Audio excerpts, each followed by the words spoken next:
Hi, my name's Steve Ash. I'm the founder of Property Strats, and you're tuning in to the next episode of My Next Property. I'm an ex-Goldman Sachs vice president. I've built an $18 million property portfolio, and I'm joined by Tom Clark. So, hi, Tom. How are things? How are you, mate? Pumped for another big day, big episode, and good to be back in Burleigh. Good to be back in Burleigh. Yeah. Sort of slummed it with Jetstar today, like not Virgin. You upgraded me to Virgin. Did. Oh, yeah. No, absolutely. Yeah, that was, you got a meal? Hey? You got a meal today, didn't you? Yeah, I did. Nice cheese toasted. Maybe next week we can be up the front of the bus. How does that sound? No, absolutely. And I think, while you're on that plane, you'd have been tossing over sort of what we're going to talk about. And I'm really, really excited. Yeah, because we're going to do a Hotspots episode based on Melbourne today, and we're looking at two price points. We're looking at a $600,000 price point and a $1 million price point, and looking at a couple of really interesting options there. Great stuff, mate. So Melbourne's hot right now, isn't it? We're at the bottom of the cycle, but it's heating up every week. Yeah. More and more sort of competition as we're seeing on the ground. A lot of interest from investors, and it's always good to be at the bottom of the cycle. So it's really good times and really good area to look at the moment. So, awesome stuff. So we're going to look at two sort of polarizing episodes, but maybe let's just look at the first one. So a very polarizing area, Broadmeadows, around about the $600,000 mark. What do you think on Broady? Mate, I like it. Yeah, good price point and what's happening in that area.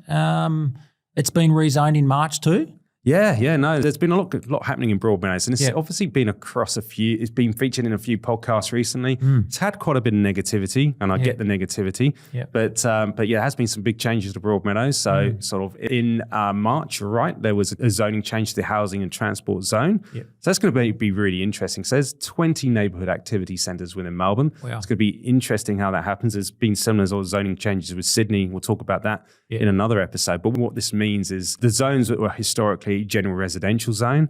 So you could have these houses might be on, say, 500 square meters plus. You'd be able to subdivide, build two properties. They'd have to be minimum size to allocate as a garden. But what the housing and transport zone is, there's two schedules, Schedule 1 and Schedule 2. So Schedule 2 just means that you can put medium to high density zoning, where you can build up to 3 levels in layman's terms. So you could put townhouses on there and just fit a lot more into that block. So all of a sudden, those plots are a lot more valuable than they were. And you can get all of this sort of info from the Victoria planning site. But this is going to be big changes to Broady. And you're seeing good price movements at the moment in Broady? No, we have. So around this is the funny thing. Around this time last year, I think we're the only buyers agents looking at Broadmeadows. And so we're picking deals up around the sort of 500 mark to 550. And those same deals would be plus, 650 plus. Yeah, wow. It's good growth. And even like we've seen a couple around the 730 mark recently. And so it's largely investor driven. And what, less than 20Ks from the CBD? Oh, 16. 16. So 16 Ks, you've got Glenroy, which is the next suburb in. Quite an expensive suburb, and prices there, there's good disparity, all the way in from, say, 700 all the way up to, say, 1.2, 1.3 million. Lots of townhouses there. Local market like living in the sort of townhouses. So the play here, and, we're talking about this before we came on air, the negativity is people look at Broadmeadows and they kind of use metrics such as like the affordability of the local demographic to be able to bid prices up there. But that's not really the play in Broadmeadows. It's the value of the land. The land to asset ratio, you can buy land for about 500 to 550. So if you're getting the deals at 600 to 650, land to asset ratio is over 90%. And it's really that an arbitrage play, if you will, to reconstruct that dwelling is going to be about 900 to a mil.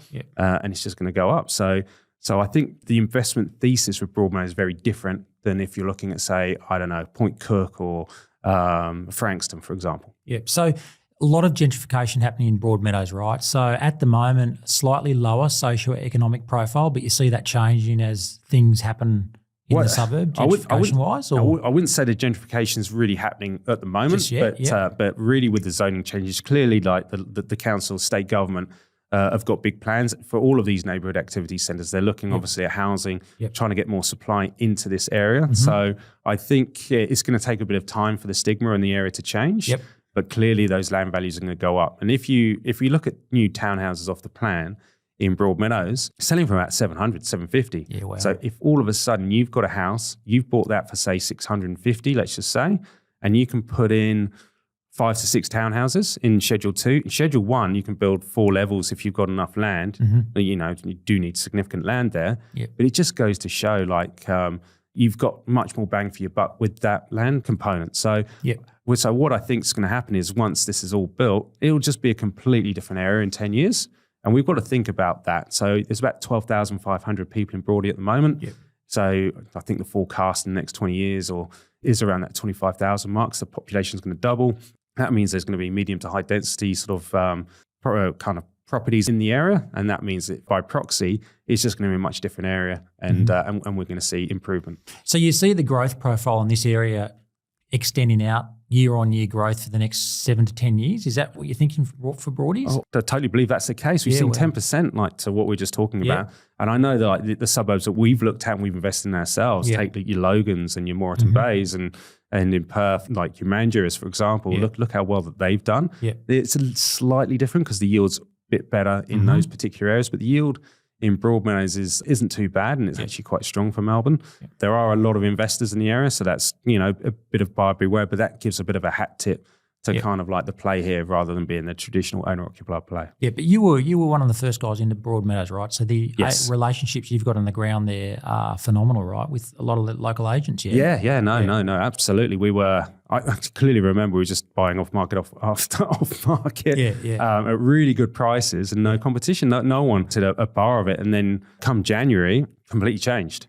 Now, this is one interesting thing. Switched, right? It just switched, but one interesting thing that we're seeing on the ground at the moment, very tightly held market. So if there's hardly any stock coming up to market, and if it's the right agent, they're getting really good prices. And it's like we saw one, I think it was sold for $730, and it was just a 3-bed, 1-bath, and it was renovated in one of the new zones. So anything that's good is getting a decent price. So that's always a good, sort of foretell of what's coming. So it's a good sustainable capital growth play, right? Sit in the portfolio and just let the market do its thing. I believe so. It's very similar. A lot of the most successful investors I've worked with and kind of know, and like yourself, build our portfolios in these type of areas.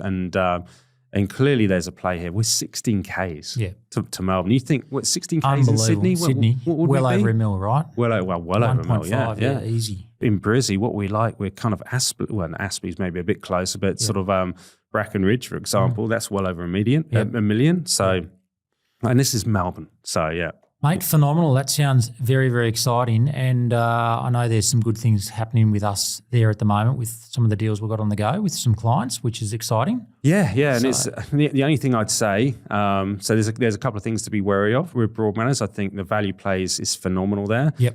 We've got the airport overlay. Exactly. I was going to ask you about that. No, indeed. So there's something that we look about a lot. So there's 2 schedules in the overlay. And if you're in Schedule 1, kind of restricts what you can do on that particular property. So we never buy in the Schedule 1 is the long and short of it. Schedule 2, like you can do a subdivision over 600 square meters, but there's a lot more things you have to bake into the deal. And you can get those sort of overlays from the Vic planning site. So that's a sort of buyer beware sort of thing there. And the other thing I'd say, some of these houses do need quite a lot of maintenance. They're quite old. And so if you've got to keep your eyes open going into the deal. Is there anything particular you need to look out for in that area from a building and pest perspective in Broadmeadows? I'd say there's 3 things. So first thing, like have a look when you walk around, sort of like the unevenness of the floors, like that might indicate sort of restumping, maybe cracks on the wall, this sort of thing. You'd get that in any suburb, but Broadmeadows being 1970s sort of build generally, that's one thing. Secondly, sort of electric, gas and compliance. These are hidden costs. Like every property needs to be compliant. So you need to make sure, conditions that needs to be sorted. And then number 3, just maybe having a look at the houses in the neighbourhood. There's a few social housing pockets south of Cuthbert Street down there. I'd stay away from them if you can. Look at the Vic planning site north of Cuthbert Street in that sort of northeast pocket, and then also the southeast pocket, some really good areas there. But try and stay away maybe from some of the Housing Commission areas and look for the zoning. Can't go wrong. Perfect. Okay. Mate, sounds awesome. Yeah, no, Let's go a little bit further up market. Taylor's Hill. Tell me about Taylor's Hill. So we're going into sort of more something that Tommy Clark's like to live in. So the next deal, we're looking at a $1 million budget. So we're looking for a capital growth play. Now, the good thing about Melbourne is in our research, and we do a lot of research and we go through a lot of these things, and we're going to be disclosing some of this stuff in the coming weeks. And we think that Taylor's Hill over the next 7 to 10 years, maybe the most undervalued suburb, one of the most undervalued suburbs in Australia, not just Melbourne, Australia. So Broadmeadows, awesome. Got some great things happening there. Let's move a little bit up market to Taylor's Hill. Yeah. What have we got going there? No, very excited about Taylor's Hill. And more your sort of neck of the woods here, Tommy, sort of like what you I haven't bought there yet, but hopefully you can pick up something for me soon. No, absolutely. So Taylor's Hill is actually one of the most undervalued suburbs in Australia, we think. Yeah, wow. And there's quite a few pockets with quite a few suburbs. We're going to go into them in the coming weeks. Quite exciting in Melbourne. So I don't think too many people are looking at Taylor's Hill, but if we look at that's what you want, right? Well, that's what we want. But we're really looking at capital growth play here. And what we were just going about the median. You've got the notes there. Yeah, so 865 average median at the moment. Yeah. And interestingly, there was a recent PropTrack article that came out a couple of weeks ago that said this is one suburb they're predicting to be over $1 million by 2030. So some good opportunities for growth there for sure. Good opportunities. I would say to that, there's already a number of properties that are over that. That are over $1 million. It's a really, really nice. There's a really good price very disparity. much more owner occupied, right? 80+% OC. Yeah, no, it's incredible. Well, it's 89% owner occupier rate, isn't it? Yeah, absolutely. So really, it's the owner occupiers obviously drive the price in an area. So clearly, people want to live there. You're 26K's the CBD. Yep. But you're in that Melton LGA area. Is that Melton AGA? So Melton's obviously a little bit further out, but technically it comes in there. Yep. Now the interesting, again, we were talking about this. So the population growth in Melton alone has been 6.6%. Yep. And so this is really the jewel in the crown in Melton. So we're going to see the massive population growth in this, so like to 2040. But really, to your point, Taylor's Hill, very undervalued. You're picking up sort of the profiles, really 4-bed, 2 bathrooms on, say, 500, 600 square meters. Yeah. And we're seeing properties up to 2 mil in the suburb. The numbers are compressing, right? The vacancy rates are sub 1% or close to now, right? Yeah. And we'll definitely see sort of rental appreciation in that area. It's just a really nice pocket. If we look at, say, Sydney, for example. Yeah. So, and going back to my old haunt, the Hills district, a suburb that's very similar is sort of Kellyville. So Kellyville is very high socioeconomically. Yep. So Kellyville is, say, a 10 out of 10 socioeconomic score, which you get from the Australian Bureau of Statistics. Yep. Taylor's Hill's an 8 out of 10. Yep. So it's very, very affluent. That kind of looks at sort of jobs people do, household income, this sort of stuff. Kellyville's got a median of 2 million. Yeah, I was going to say that. That's amazing. For 865,000 with that socioeconomic score, that's pretty rare, right? Yeah. The numbers we're seeing across Melbourne. Well, it is. Yeah. It just goes to show from a capital growth point of view, it's going to be owner-occupiers that really drive that market. Yep. And we've already got a precursor. So Kellyville's about 27, 28Ks, I think, from the CBD. Yep. Taylor's Hill, 25, 26Ks.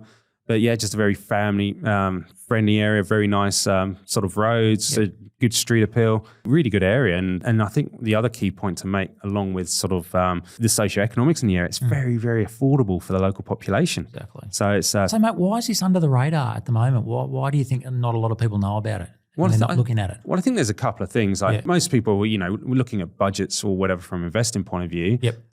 We're kind of looking at, say, anywhere between 500 and 700,000. And that's generally where you're getting that 4% yield. Yep. And I think everyone's conditioned to look in the east of Melbourne. So likes of, and when we'll go through these areas in another episode, places like Ferntree Gully, Rowville, which are really, really nice areas, which are undervalued as well. Yep. And so this is just on the west. And I think generally there's I wouldn't say a stigma, but generally, that the Melburnians prefer to be in that southeast, eastern style suburbs. Yeah. And then you've got Taylor's Hill, newer type sort of area. Yep. And I just think it's just flying under the radar. It's actually coming into more people's radars now. Yeah, so. I was going to say that. The days on market are starting to come down a little bit, I see. Yeah, they're coming down for sure. Yeah. But it's really the owner-occupiers that are driving the market. So that's good. So we love that, right? We keep talking about that because you can tap into their emotions, right, when you come to sell it eventually. No, it is. It is. Get that extra premium. And if we're looking at capital growth play items, and but by sure pair it with a cash flow asset. But there's a lot of us out here who kind of are looking for nicer areas, set and forget. Yeah. Are they mainly set and forget properties in this area? Or can you get options where you can force some value into certain properties, or are they generally? That's a great question, Tom. So there are for sure. Because these houses are pretty big. Yeah. There's rather than doing the paint carpets and this sort of, and you can definitely do that sort of option. But you can actually carve off sort of second living areas and convert it to a 4x2, 5x2. One deal that we saw recently, was someone had done that and converted it to a rooming house. Yeah, wow. And so 9 bedrooms, 2 bathrooms. It was a $1,030,000 purchase. Yep. The rent alone $1,750 a week. So it was at about 8% yield or something. Obviously, there's some things you need to go through, but potentially there's that sort of play, and a lot of the people who live in that roaming house work at the hospital. So so that's interesting. And socio-economically, we touched on that. Housing-wise, so in terms of social housing, what's the metrics in that area? Yeah, so there's no social housing in the area, which is another good point. But I think the really important point here is it's very affordable for the local population. Definitely. So it's 35 years to own the property. So if you have that at a purchase price of, say, $865, so generally like 40 is a pretty affordable area at that particular price point. So it's really, really cheap. So a lot of the local population can afford to buy there. And so in simple, so really desirable area for sort of families, and it's cheap. Decent buying price. It's generally a really good barometer for capital growth. Great stuff. I know. Some amazing opportunities there, right? Yeah, so, 2 good areas. 2 good areas, so very different. So we've got Broadmeadows, 600,000. Talked about the pros and cons there. Taylor's Hill at 1 million. We're going to be doing a lot more of these hotspotting episodes, and we're going to go right into. I'm so pumped to be talking about Melbourne. But just tailing this off, like 2 good suburbs, 600,000 Broadmeadows, 1 million Taylor's Hill. Anything from yourself, Tom, before we wrap this up? Mate, I think they're great, good opportunities, and let's maybe go into some individual properties that we've bought in those areas and showcase what we've done. Discounts on the way in, and opportunities where you can potentially force some value into it, opportunities that are more set and forget, and just show the audience the diversity of options you've got in those 2 areas, right? Well, yeah. No, we can definitely do that. So first property is about a K from the station. So in that good northeast pocket, it's actually been rezoned under the housing transport zone. This is the crazy thing, Tom. We picked it up for $565,000. It needed about, say, 5,000 reno or so. We actually, like with the broker, the client actually did a revalue with Commonwealth Bank, came in at 730,000. Holy smokes! And it wasn't worth 730,000. But the point is that you could actually, get a revaluation done there and extract the equity. So this particular client, with the broker, we did a short settlement. So 6 weeks, got his equity extraction, got his deposit fully out straight away. So on to the next. So that was on to the next one. So that's an example of a deal. I'd say if he sold it on the market now with the changes he's made, probably 700,000 is achievable. But he's bought at the bottom of the market. So that's a Broadmeadows deal. And Taylor's Hill, we can talk through one. We bought 840,000 off market as well. That was a 4-bed, 2-bathroom. And it maybe needed a bit of love. It's certainly nothing needed straight away. But you've got that sort of cosmetic reno uplift. That's renting for $650 a week. This was actually a self-managed super fund purchase. But what we're looking at here is looking at extreme equity growth in the next 3 to 5 years, potentially sell that property down, buy 2 more.